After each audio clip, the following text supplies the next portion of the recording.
A Suméria foi uma antiga civilização que existiu na parte sul da Mesopotâmia, atual sul do Iraque, durante a Idade do Bronze. É considerada uma das primeiras civilizações da história da humanidade, datando de cerca de 4500 AC. Os sumérios são creditados com muitos avanços culturais, tecnológicos e sociais significativos. Eles estavam entre os primeiros a desenvolver uma agricultura complexa, permitindo-lhes estabelecer assentamentos permanentes e construir prósperas cidades-estado. As cidades-estado sumérias como Uruk, Ur e Lag emergiram como centros de atividade política, econômica e religiosa. A religião desempenhou um papel significativo na sociedade suméria, e eles adoravam um panteão de deuses e deusas. As divindades mais proeminentes incluíam o deus do céu, Enlil, o deus do vento e das tempestades, e Inanna, a deusa do amor e da guerra. Os templos foram construídos para honrar esses deuses, e os sacerdotes detinham poder e influência consideráveis. A sociedade suméria era organizada hierarquicamente, com os reis no topo, seguidos pelos sacerdotes, burocratas e depois a população em geral. Eles tinham um sistema complexo de governança de cidade-estado, com cada cidade tendo seu próprio governante e administração.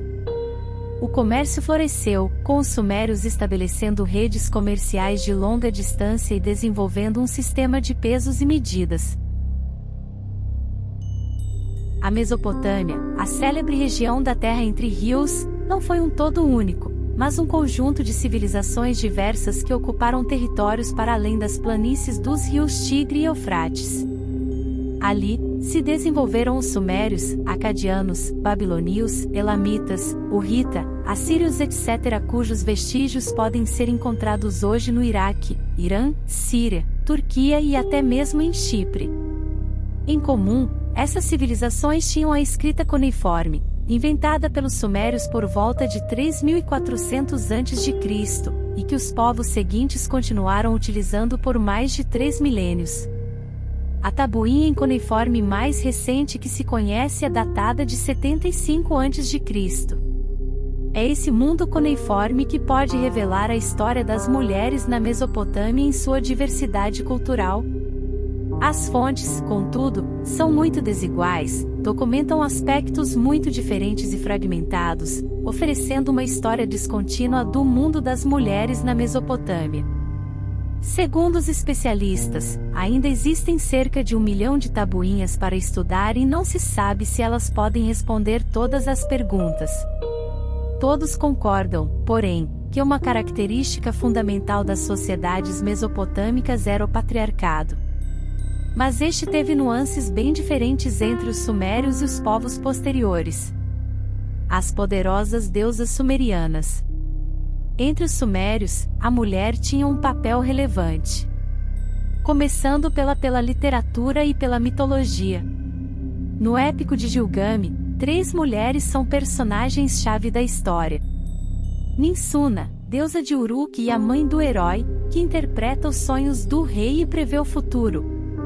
Shanyat, a prostituta sagrada que leva Enkidu à civilização. Siduri, a deusa sábia que oferece cerveja a Gilgamesh e tenta dissuadi-lo em sua busca à imortalidade, aconselhando-o a aproveitar os prazeres simples da vida. No panteão sumério, que serviu de base para as civilizações posteriores, as deusas têm papéis de primeira ordem. A criação da humanidade é devida a uma divindade feminina, Ninhursag, a deusa mãe da Suméria, conhecida por muitos nomes, como Nintur, Nima, Aruru, entre outros. No mito sumeriano de Atrahasis, sobre a criação e o dilúvio universal, Nintur criou a humanidade misturando argila com o sangue de um deus morto. Em um conto sumério, Nima compete com Enki, deus da água primordial, criando várias criaturas a partir do barro, resultando finalmente na criação dos seres humanos. Em Gilgamesh, o povo clama para Aruru criar Enkidu, a criatura selvagem que se contrapõe ao rei.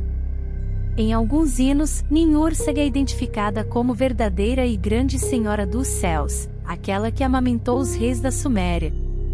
Se a criação e a vida eram associadas a uma deusa, também a cura e as práticas médicas estavam sob a proteção de uma deusa, Baú, para os sumérios, ou Gula, para os babilônicos. Até mesmo a morte era regida pela temível Erequigal, a senhora da grande terra, a deusa do submundo. A sumeriana Inanna, mais tarde adorada como Star pelos acadianos, babilônicos e assírios, era associada ao amor, beleza, sexo, guerra, justiça e poder político. Foi a divindade que mais se manteve na milenária história da Mesopotâmia. Ela influenciou a deusa fenícia Astoreth ou Astarte que, mais tarde, influenciou o desenvolvimento da deusa grega Afrodite.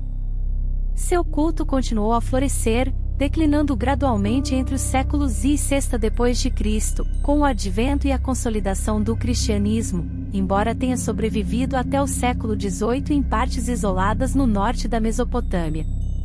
A escrita e os registros comerciais e contábeis estavam sob a proteção da deusa suméria Nidaba ou Nisaba. Inicialmente uma divindade associada aos grãos, seus atributos se estenderam também para a astrologia e o aprendizado.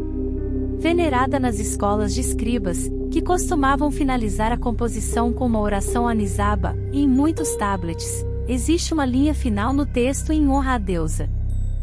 Senhora colorida como as estrelas do céu, segurando uma tábua de lápis lazuli.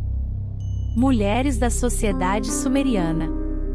Os registros do terceiro milênio indicam a presença feminina em vários setores da vida.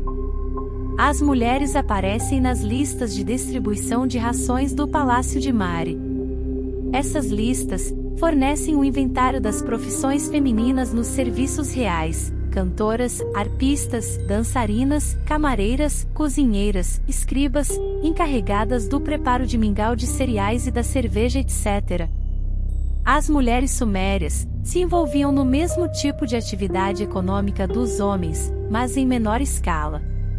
Alguns registros detalham o gerenciamento de palácios e grandes propriedades feitos por rainhas e mulheres da elite, e onde trabalhavam principalmente mulheres.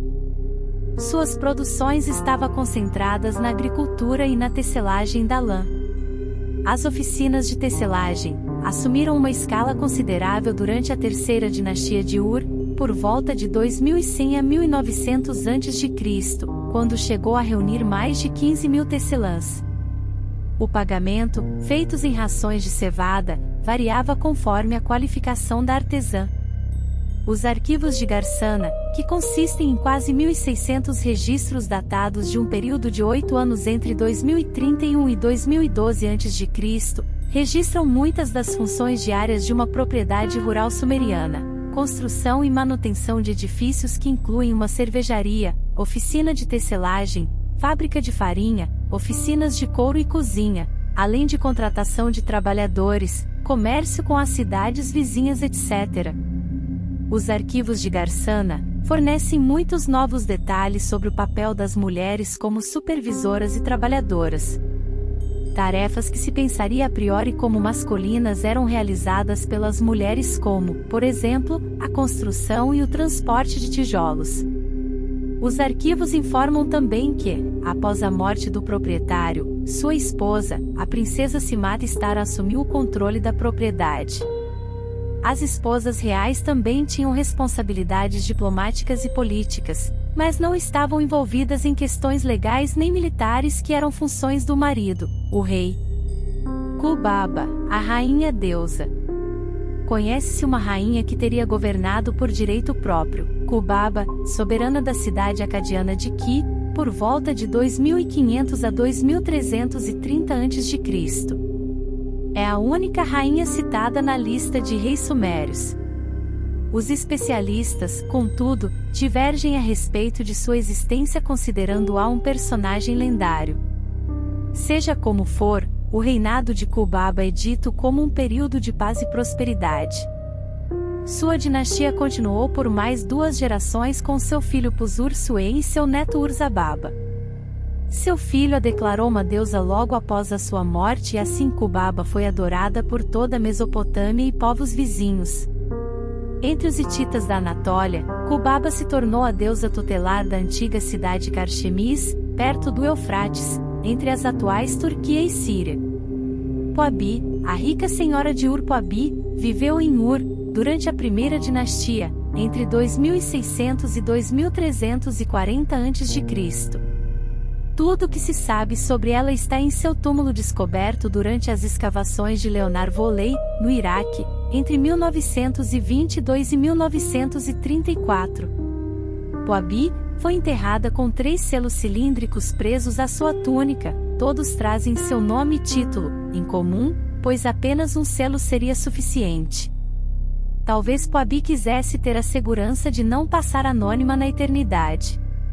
Os selos lhe dão o título de Nino ou Eresh, palavra suméria que significa rainha, senhora ou sacerdotisa. Eles também não a colocam em relação a nenhum rei, marido ou divindade. A posição social exata de Poabi é, portanto, incerta. Mas, ela certamente, gozou de autonomia e destaque social. O túmulo indica que Poabi tinha um status importante. Sua sepultura era privada, estava no cemitério real de Ur e continha seus pertences pessoais além de serviçais que a acompanharam no ritual funerário. Ela foi enterrada com 23 criadas, 4 mulheres arpistas e 5 soldados além de uma carruagem decorada com cabeças de leoas de prata e puxada por 2 bois. Os corpos seguravam um pequeno copo que, possivelmente, continha o veneno que ingeriram. O corpo de Poabi estava coberto de joias, colares de pedras preciosas, cintos, anéis, brincos, pulseiras, tiaras e fitas de ouro que prendiam seus cabelos. Havia ainda uma grande quantidade de objetos como tigelas, copos, xícaras de ouro e prata. Os tesouros foram divididos entre o Museu Britânico, em Londres, o Museu Penn, o Museu de Arqueologia e Antropologia da Universidade da Pensilvânia, na Filadélfia, e o Museu Nacional do Iraque, em Bagdá. Algumas peças foram saqueadas do Museu Nacional de Bagdá durante a Guerra do Iraque, em 2003. Enheduanna, poeta e filósofa suméria Enheduanna viveu na época do esplendor do Império Acadiano. O rei Sargão, o Grande, de 2270 a 2215 a.C., havia conquistado as cidades sumérias, tornando-se o primeiro soberano registrado na história a fundar um império multiétnico. Não se sabe se Enheduanna era filha de Sargão de fato ou se o título era apenas figurativo, mas o rei depositou-lhe enorme confiança nomeando a alta sacerdotisa de Inanna, o deus lunar da cidade suméria de Ur. Coube a Enheduanna a responsabilidade de fundir os deuses sumérios e acadianos para criar a estabilidade necessária ao império de Sargão. Seu grande destaque foi a criação de poesias, orações e hinos que serviram, por séculos, de modelos de preces peticionárias em todo o mundo antigo. Suas composições influenciaram e inspiraram as orações e salmos da Bíblia hebraica e os hinos homéricos da Grécia. Enheduanna é considerada a primeira escritora conhecida da história. Uma parte significativa de sua obra chegou até nós. São 42 hinos dirigidos aos templos de toda a Suméria e Acádia. Suas criações alteraram a própria natureza dos deuses mesopotâmicos e a percepção que as pessoas tinham do divino. Os deuses Nana e Inanna, por exemplo, ficaram mais compassivos, com significados mais profundos e universais, servindo não apenas para sumérios ou acádios.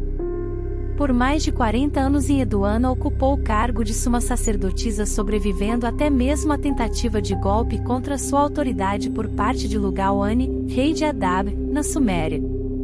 Seu canto à exaltação de Inanna conta os detalhes de sua expulsão de Ur e sua restituição. Mesmo depois de sua morte, Enheduanna continuou sendo lembrada como uma figura importante do reino, talvez até mesmo com caráter semidivino. A vida de Enheduanna é bem documentada, em textos e artefatos arqueológicos, entre os quais 2 selos com seu nome, sua estátua encontrada em Jiparu, entre 2000 a 1800 a.C., 56 e um disco de alabastro contendo seu nome.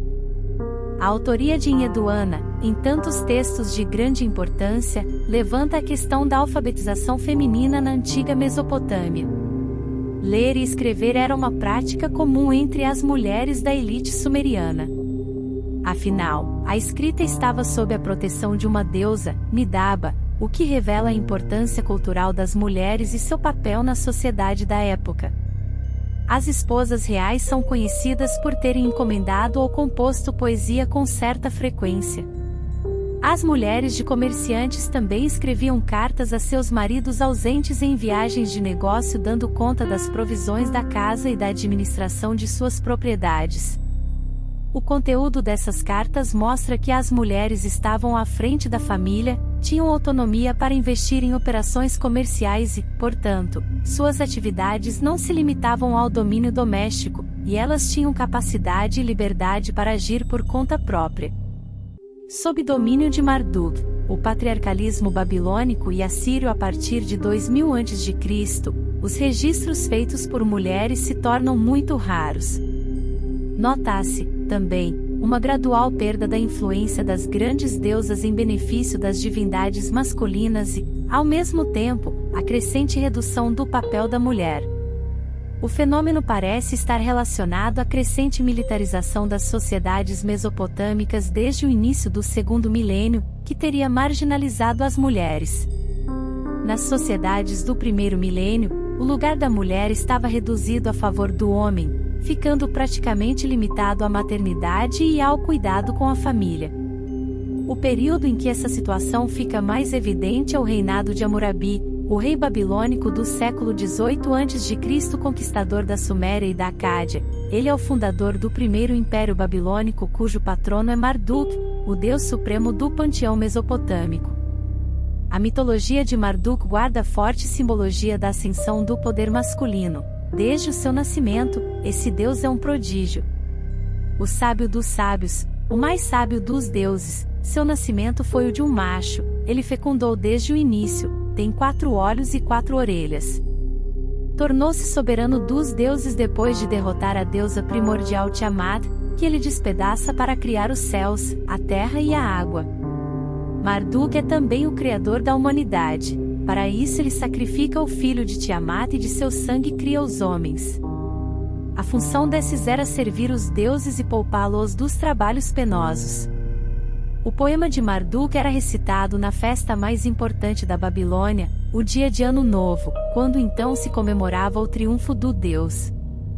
Em honra à vitória de Marduk, foi construído seu templo numa maciça torre em degraus, na Babilônia, que é a legendária Torre de Babel mencionada na Bíblia. E assim, terminamos mais um vídeo e esperamos você nos próximos.